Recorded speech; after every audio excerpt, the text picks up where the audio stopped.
ವಿಶೇಷ ಕಾರ್ಯಕ್ರಮಕ್ಕೆ ಮತ್ತೆ ಸ್ವಾಗತ. ಎಸ್ ರಾಜೇಂದ್ರ ಅವರೇ, ಬಹುಶಃ ನೀವು ಹೇಳಿದ್ರಿ ಈಗಾಗಲೇ ನಾವು ಅದಕ್ಕೆ ನೋಟಿಸ್ಗೆ ಸಮರ್ಪಕವಾಗಿ ಉತ್ತರ ಕೊಡುವಂತ ಕೆಲಸವನ್ನು ಮಾಡಿದ್ದೇವೆ, ಅಲ್ಲಿ ಸಮಜಾಯಿಸಿ ಕೊಡುವಂತ ಕೆಲಸಗಳಾಗಿದೆ. ಸೊ ಇಲ್ಲಿ ಪ್ರಶ್ನೆ ಇರುವಂತದ್ದು ತಪ್ಪು ಯಾರ್ದು ಅನ್ನುವಂಥದ್ದು ಪ್ರಶ್ನೆ ಬರುವಂತದ್ದು. ನೀವು ಹೇಳ್ತಾ ಇದ್ದೀರಿ ನಮ್ಮಿಂದ ಸಮಸ್ಯೆ ಆಗ್ಲಿಲ್ಲ. ಈಗಾಗಲೇ ಮೇಡಮ್ ಅವರು ಮಾತಾಡಿದ್ರು, ಅವರು ರೇವತಿ ಅವರು ಮಾತಾಡಿದ್ರು, ಅವರು ಕೂಡ ನಮ್ಮಿಂದ ಏನು ಸಮಸ್ಯೆ ಆಗ್ಲಿಲ್ಲ. ತಪ್ಪಾದದ್ದು ಯಾರಿಂದ ಹಾಗಾದ್ರೆ?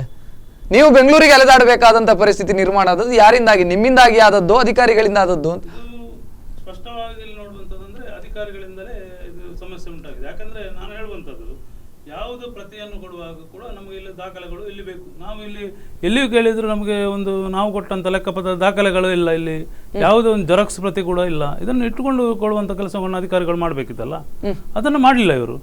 ಅದೇ ನಾವು ಒಂದು 2 ದಿವಸ ಲೇಟ್ ಆದರೂ ಕೂಡ ಅದನ್ನು ಲೆಕ್ಕಪತ್ರವನ್ನು ಕೊಡುವಂತಹದ್ದು ಫೋನ್ ಮೂಲಕ ಆಗಲಿ ಮತ್ತೆ ನೋಟಿಸ್ ಮಾಡುವ ಮೂಲಕವಾಗಲಿ, ನೋಟಿಸ್ ಮಾಡೋದಂತ ಪ್ರತಿ ಕೂಡ ಇಲ್ಲಲ್ಲ. ನಾವು ಈ 2 ದಿವಸದೊಳಗೆ ನೀವು ಲೆಕ್ಕಪತ್ರ ನಾವು ಜವಾಬ್ದಾರಲ್ಲ ಅಂತ ಏನಾದರೂ ನೋಟಿಸ್ ಇದೆಯಾ? ಅದು ಕೊಡಲಿಲ್ಲ, ಯಾವುದಿಲ್ಲ. ನೇರವಾಗಿ 63 ದಿವಸ ಲೇಟ್, 50 ದಿವಸ ಲೇಟ್, 25 ದಿವಸ ಲೇಟ್, 2 ದಿವಸ ಲೇಟ್, 1 ದಿವಸ ಲೇಟ್ ಅಂತ ಬರೆದು ಕಳಿಸ್ತಾರೆ. 25 ನಾನು ಕೇಳುವಂಥದ್ದು 63-50 ದಿನಗಳು ಲೇಟ್ ಆದರೆ ಅದನ್ನು ತೆಗೆದುಕೊಳ್ಳುವಂತ ಪ್ರಮೇಯ ಯಾಕೆ ಬರಬೇಕಿತ್ತು? ಅಲ್ಲಿ ತೆಗೆದುಕೊಳ್ತಾರ? ಅಲ್ಲಿ ಅಧಿಕಾರಿಗಳು ಇದ್ದಾರಾ ತೆಗೆದುಕೊಳ್ಳುವವರು? ಈ ರೀತಿ ತಪ್ಪಾಗಿ ಆಗ ಅಧಿಕಾರಿಗಳಿಂದಲೇ ಆಗಿರ್ಬೇಕಲ್ಲ, ನಿಯಮಿತವಾಗಿ. ಈಗಾಗಲೇ ಇನ್ನೊಬ್ರು ರೇವತಿ ಅವರು ಮಾತಾಡಿದಾಗ ಹೇಳಿದ್ರು, ನಾನು 3 ವರ್ಷರೇ ಕಾರ್ಪೊರೇಟರ್ ಆಗಿದ್ದೇನೆ, 4ನೇ ಸಲ ಆದಾಗ ಈ ಸಮಸ್ಯೆ ಆದದ್ದು. ಈ ಹಿಂದೆ ನೀವು ಕಂಟೆಸ್ಟ್ ಮಾಡಿದ್ರಿ, ವಿನ್ ಆಗಿದ್ರಿ, ಈ ಸಮಸ್ಯೆ ಆಗಿತ್ತಾ? ಇಲ್ಲ, ಈ ಸಮಸ್ಯೆ ಲೆಕ್ಕಪತ್ರ ಕೊಟ್ಟಿದ್ರ ಆ ಸಂದರ್ಭದಲ್ಲಿ? ಲೆಕ್ಕಪತ್ರ ಅಂದ್ರೆ ಕಳೆದ ಸರಿ ಲೆಕ್ಕಪತ್ರವನ್ನು ಕೊಡುವಂತದ್ದು ಕಡ್ಡಾಯ ಇರಲಿಲ್ಲ. ಲೆಕ್ಕಪತ್ರ ಈ ಸರ್ತಿ ಚುನಾವಣಾ ಇದರಿಂದ ಬಂದಿದೆ. ಆದ್ರೆ ಹೊಸದಾಗಿ ಮಾಡುವಾಗ ಅಧಿಕಾರಿಗಳು ಸಮರ್ಪಕವಾಗಿ ಗೈಡ್ ಮಾಡುವಂತ ಕೆಲಸವನ್ನು ಮಾಡಬೇಕು. 60 ಜನ ಮಹಾನಗರ ಪಾಲಿಕೆ ಸದಸ್ಯರೇನು ಎಲೆಕ್ಷನ್ ನಿಂತಿದ್ದಾರೆ, ಯಾರು ಕಂಟೆಕ್ಸ್ಟ್ ಸೋತವರು ಕೂಡ ಅವರಿಗೂ ಕೂಡ ಲೆಕ್ಕಪತ್ರ ತೆಗೆದುಕೊಳ್ಳುವಂಥ ಕೆಲಸ ಕಾರ್ಯಗಳನ್ನು ಕಡ್ಡಾಯವಾಗಿ ಮಾಡಬೇಕು. 30 ದಿವಸ ಟೈಮ್ ಇತ್ತು. ಅಧಿಕಾರಿಗಳು ಇಲ್ಲಿಂದ ನೋಟಿಸ್ ಯಾರಿಗೆ ನಿಮ್ಮ ಲೆಕ್ಕಪತ್ರವನ್ನು ಅವರ ಹತ್ರ ಏನಾದರೂ ಕಾಪಿಗಳು ಉಂಟಾ? ಕಳಿಸಲಿಲ್ಲ, ನಾವು ಅವರಿಗೆ ನೋಟಿಸ್ ಕಳಿಸಿ ಆದರೂ ಕೂಡ ಲೆಕ್ಕಪತ್ರವನ್ನು ಕೊಡಲಿಲ್ಲ ಎಂಬುದಿಲ್ಲ. ನಾವು ಕೊಟ್ಟಂತ ವಿಶೇಷ ಅಂದರೆ ಕೆಲವು ಇದಕ್ಕೆ ಅವರು ಅಕ್ನಾಲಜ್ಮೆಂಟ್ ಕೊಡ್ತಾರೆ, ಅದಕ್ಕೆ ಡೇಟ್ ಸಮೇತ ಹಾಕಲಿಲ್ಲ, ಖಾಲಿ ಸೈನ್ ಹಾಕಿದ್ದಾರೆ. ಎಸ್, ನಾನು ಈ ಒಂದು ಇನ್ಸಿಡೆಂಟ್ ಅನ್ನ ಇಟ್ಟುಕೊಂಡು ಮಾತಾಡೋದಾದ್ರೆ ಬಹಳಷ್ಟು ಜನ ಹೇಳ್ತಾ ಇದ್ದಾರೆ, ಮಂಗಳೂರಿನಲ್ಲಿ ಆ ಒಂದು ವಿಚಾರ ಚರ್ಚೆ ಆಗ್ತಾ ಇದೆ. ಮಂಗಳೂರು ಕಾರ್ಪೊರೇಷನ್ ಒಳಗಡೆ ಕಾರ್ಪೊರೇಟರ್ಗಳು ಮತ್ತು ಅಧಿಕಾರಿಗಳ ನಡುವೆ ಮುಸುಕಿನ ಗುದ್ದಾಟ ಇದೆ. ಇದು ಅದರದ್ದೇ ಒಂದು ಇನ್ಸಿಡೆಂಟ್ ಅಂತ ಹೇಳ್ಬೋದಾ ನಾವು? ಮುಸುಕಿನ ಗುದ್ದಾಟ ಅಂತ ಹೇಳಲಿಕ್ಕೆ ಬರೋದಿಲ್ಲ, ಆದ್ರೂ ಕೂಡ ಅಧಿಕಾರಿಗಳು ತಪ್ಪಾಗಿದ್ದನ್ನು ತಪ್ಪು ಅಂತ ಹೇಳಬೇಕು. ಎಸ್, ವಿಪಕ್ಷ ನಾಯಕ ಸುಧೀರ್ ಶೆಟ್ಟಿ ಅವರು ಮಾತಾಡ್ತಾರೆ. ಸರ್ ನಮಸ್ಕಾರ. ಹಲೋ ಸರ್ ನಮಸ್ಕಾರ. ಹಲೋ ಸರ್ ನಮಸ್ತೆ. ನಮಸ್ತೆ ಸರ್, ಬಹುಶಃ ಮಂಗಳೂರು ಮಹಾನಗರ ಪಾಲಿಕೆಯ ಕಾರ್ಪೊರೇಟರ್ಗಳಿಗೆ ಬಹಳ ಒಂದು 10-12 ಜನಕ್ಕೆ ನೋಟಿಸ್ ಜಾರಿಯಾಗಿದೆ, ನೀವು ಲೆಕ್ಕಪತ್ರ ಕೊಡ್ಲಿಲ್ಲ ಅಂತ. ಏನ್ ಹೇಳ್ತೀರಿ ಸರ್? ಹಲೋ, ನನ್ನ ಧ್ವನಿ ಕೇಳ್ತಾ ಇದೆಯಾ ಸರ್ ನಿಮಗೆ? ಹೇಳಿ. ಮಂಗಳೂರು ಮಹಾನಗರ ಪಾಲಿಕೆಯ 10-12 ಜನ ಕಾರ್ಪೊರೇಟರ್ಗಳಿಗೆ ನೀವು ಲೆಕ್ಕಪತ್ರ ಕೊಡ್ಲಿಲ್ಲ ಅಂತ ಚುನಾವಣಾ ಆಯೋಗದಿಂದ ನೋಟಿಸ್ ಜಾರಿಯಾಗಿದೆ. ಏನ್ ಹೇಳ್ತೀರಿ ಸರ್ ನೀವು? ಅದೇ ಅವರು ಆ ಟೈಮ್ ಅಲ್ಲಿ ಕೊಡ್ಬೇಕಿತ್ತು. ಅದು ಸ್ವಲ್ಪ ಏನೋ ಕೆಲವರೆಲ್ಲ ಹೊಸಬ್ರು ಕಾರ್ಪೊರೇಟರ್ಸ್, ಅವರಿಗೆ ಅದರ ಬಗ್ಗೆ ಹೆಚ್ಚಿನ ಏನು ಸೀರಿಯಸ್ನೆಸ್ ಇರ್ಲಿಲ್ಲ.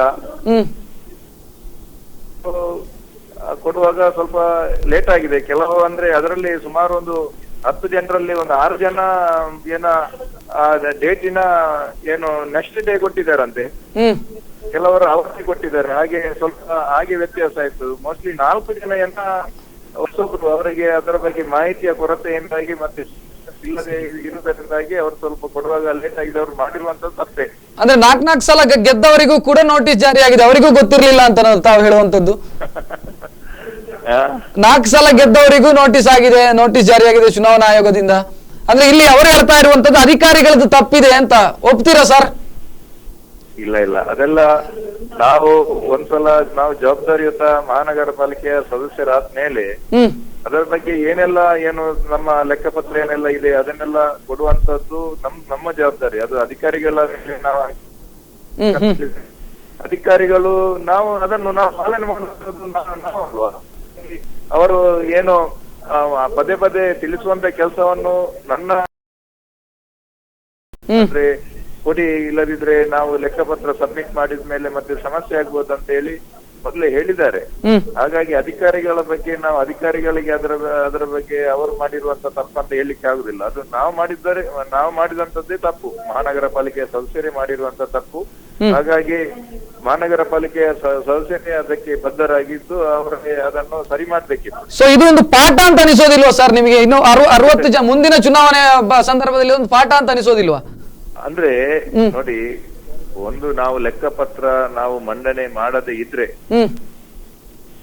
ಮೊದ್ಲೇ ನಮ್ಗೆ ಚುನಾವಣೆಗೆ ನಿಲ್ಲುವಂತ ಸಂದರ್ಭ ನಂತರ ಕೂಡ ಹೇಳ್ತಾರೆ. ಯಾಕಂತ ಹೇಳಿದ್ರೆ ನೀವು ಅದನ್ನು ಸರಿಯಾಗಿ ಸಬ್ಮಿಟ್ ಮಾಡದೇ ಇದ್ರೆ ಮುಂದಿನ 6 ವರ್ಷದ ಅವಧಿಯ ತನಕ ನಿಮ್ಗೆ ಚುನಾವಣೆಗೆ ನಿಲ್ಲಿಕ್ಕೆ ಅವಕಾಶ ಇಲ್ಲ ಅಂತ ಎಂಬುದರ ಬಗ್ಗೆ ಕೂಡ ಒಂದು ಮಾಹಿತಿಯನ್ನು ಅವರು ಕೊಡ್ತಾರೆ.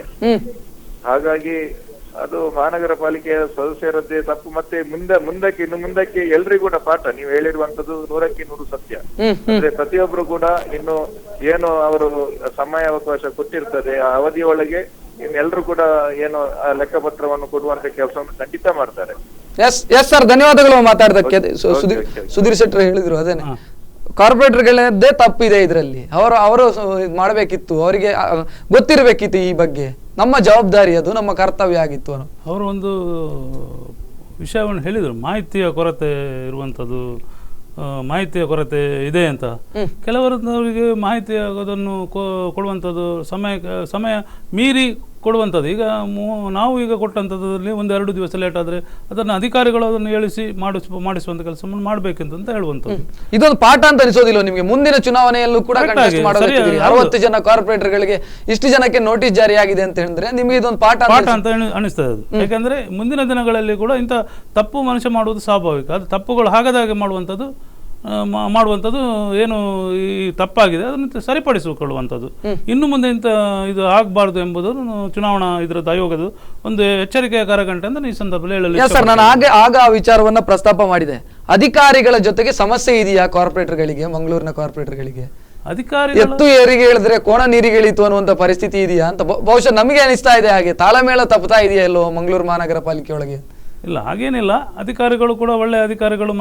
ಬಹಳ ಜನ ಕಮಿಷನರ್ ಅನ್ನು ಟ್ರಾನ್ಸ್ಫರ್ ಮಾಡಬೇಕು ಅಂತ ಒಂದು ಕಡೆಯಲ್ಲಿ ಒಮ್ಮೆ ಆಯ್ತು, ಆನಂತರ ಮತ್ತೊಬ್ರು ಕಮಿಷನರ್ ಬಂದ್ರು, ಈಗ ಅವರನ್ನು ಟ್ರಾನ್ಸ್ಫರ್ ಮಾಡಬೇಕು ಅಂತ ಬೊಬ್ಬೆಗಳು ಸಹ ಆರಂಭ ಆಗಿದೆ. ಸೊ ಏನ್ ಹೇಳ್ತೀರಿ?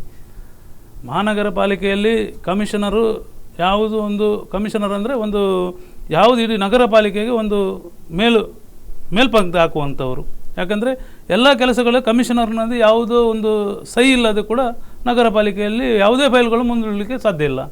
ಆದ ಕಾರಣ ಮಹಾನಗರ ಪಾಲಿಕೆಯಲ್ಲಿ ಕಮಿಷನರ್ ಮಾಡುವಂಥದ್ದು ಯಾವ ರೀತಿಯಲ್ಲಿ ಕೆಲಸ ಕಾರ್ಯಗಳು ಆಗಬೇಕು, ಮಂಗಳೂರು ಮಹಾನಗರ ಪಾಲಿಕೆಯಲ್ಲಿ ಯಾವ ರೀತಿಯಲ್ಲಿ ಅಭಿವೃದ್ಧಿ ಆಗಬೇಕು, ಯಾವ ಕೆಲಸಗಳು ನೆನೆಗುಂದಿಗೆ ಬಿದ್ದಿದೆ, ಈ ಕೆಲಸಗಳು ಆಗಬೇಕಾ ಎಂಬುದನ್ನು ಮನವರಿಕೆ ಮಾಡಿಕೊಂಡು ಹರಿತು ಕೆಲಸ ಮಾಡಿದ್ರೆ ಮಂಗಳೂರು ಖಂಡಿತ ಅಭಿವೃದ್ಧಿ. ನೀವು ಉಪಮೇಯರ್ ಆಗಿ ಕೆಲಸ ಮಾಡಿದಂಥವ್ರು, ಸೊ ಸರಿದಾರಿಯಲ್ಲಿ ಸಾಗ್ತಾ ಇದೆ ಅಂತ ಅನಿಸ್ತಾ ಇದೆ ನಿಮಗೆ? ಖಂಡಿತ ಇದೆ. ಯಾಕೆಂದರೆ ನಾನು ಕೂಡ ಉಪಮೇಯರ್ ಆಗಿರೋ ಸಂದರ್ಭದಲ್ಲಿ ಮಾಡುವಂಥ ಕೆಲಸಗಳು ಕಮಿಷನರು ನಾವೆಲ್ಲ ಒಟ್ಟುಗೂಡಿ ಉದಾಹರಣೆಗೆ ಜಿಲ್ಲಾಧಿಕಾರಿ ಪೊನ್ನುರಾಜ್ ಇದ್ರು. ನಾವು ಪೊನ್ನುರಾಜ್ ಇದ್ದಂಥ ಸಂದರ್ಭದಲ್ಲಿ ಕೂಡ ನಮ್ಮ ಕಾರ್ ಸ್ಟ್ರೀಟ್ ಅಗಲೀಕರಣವನ್ನು ಮಾಡಿದ್ದೇವೆ.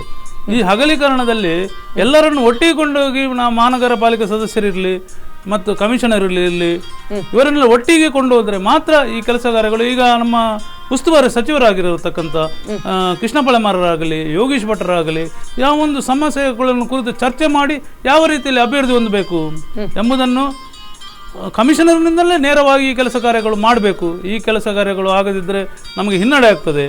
ಈಗ ವೈಡನಿಂಗ್ ನೋಡಿರ್ಬೋದು. ಈಗ ವೈಡನಿಂಗ್ ಮಾಡುವಂಥದ್ದು ಈಗ ನಿಂತು ಹೋಗಿದೆ. ಈಗ 1.5-2 ವರ್ಷಗಳಲ್ಲಿ ಯಾವುದೇ ರಸ್ತೆ ಅಗಲೀಕರಣ ಆಗುವುದಿಲ್ಲ, ಯಾವುದೇ ಕೆಲಸ ಕಾರ್ಯಗಳು ಆಗುವುದಿಲ್ಲ. ಇದು ನಮಗೆ ಹಿನ್ನಡೆ. ಯಾಕಂದರೆ ಅಭಿವೃದ್ಧಿ ಹೊಂದುತ್ತದೆ. ಇದಕ್ಕೆ ಪೂರ್ಣ ಮಟ್ಟದಲ್ಲಿ ನಮ್ಮ ಕಮಿಷನರ್ ಇರ್ಬೋದು, ಜಿಲ್ಲಾಧಿಕಾರಿಗಳು ಇರ್ಬೋದು, ಈ ವೈಡನಿಂಗಿಗೆ ಸರ್ಕಾರದ 100 ಕೋಟಿ ರೂಪಾಯಿ ವಿಶೇಷ ಅನುದಾನ ಬರ್ತದೆ. ಅನುದಾನ ಬರುವಾಗ ಅಭಿವೃದ್ಧಿ ಆಗಬೇಕು. ಅಭಿವೃದ್ಧಿ ಆಗಿದ್ರೆ ನಾವು ಡೆವಲಪ್ಮೆಂಟ್ ಮೀಟಿಂಗ್ ಅಂತ ಮಾಡಬೇಕು. ಈ ಡೆವಲಪ್ಮೆಂಟ್ ಒಟ್ಟಿಗೆ ಕುಳಿತು ಎಲ್ಲರನ್ನು ಸರಿಯಾಗಿ ಕೂತ್ಕೊಂಡು ಸರಿಯಾಗಿ ಚರ್ಚೆ ಮಾಡಿ ಈ ಕೆಲಸಗಳನ್ನು ಮಾಡಿದರೆ ಮಾತ್ರ ಅಭಿವೃದ್ಧಿ ಆಗಲಿಕ್ಕೆ ಸಾಧ್ಯ. ಎಸ್ ಸರ್, ನಿಮ್ಮಲ್ಲಿ ಇನ್ನಷ್ಟು ಮಾತಾಡ್ತೇನೆ. ನನಗೆ ಬಹುಶಃ ಮಳೆಗಾಲಕ್ಕೆ ಮಂಗಳೂರು ಮಹಾನಗರ ಪಾಲಿಕೆ ಸಜ್ಜಾಗ್ತಾ ಇದೆಯಾ ಅನ್ನುವಂಥ ಒಂದು ವಿಚಾರ ನಿಮ್ಮಿಂದ ರಿಯಾಕ್ಷನ್ ಅನ್ನು ಪಡ್ಕೊಳ್ಬೇಕು. ಆದರೆ ಅದಕ್ಕಿಂತ ಮೊದಲೊಂದು ಬ್ರೇಕ್ ಅನ್ನು ತೆಗೆದುಕೊಳ್ತಾ ಇದ್ದೀನಿ. ವಿಶೇಷ ಕಾರ್ಯಕ್ರಮದಲ್ಲಿ ಒಂದು ಬ್ರೇಕ್ ಅನ್ನು ತೆಗೆದುಕೊಳ್ತಾ ಇದ್ದೀನಿ. ಬ್ರೇಕ್ ನಂತರ ಕಾರ್ಯಕ್ರಮ ಮತ್ತೆ ಮುಂದುವರಿಯುತ್ತದೆ.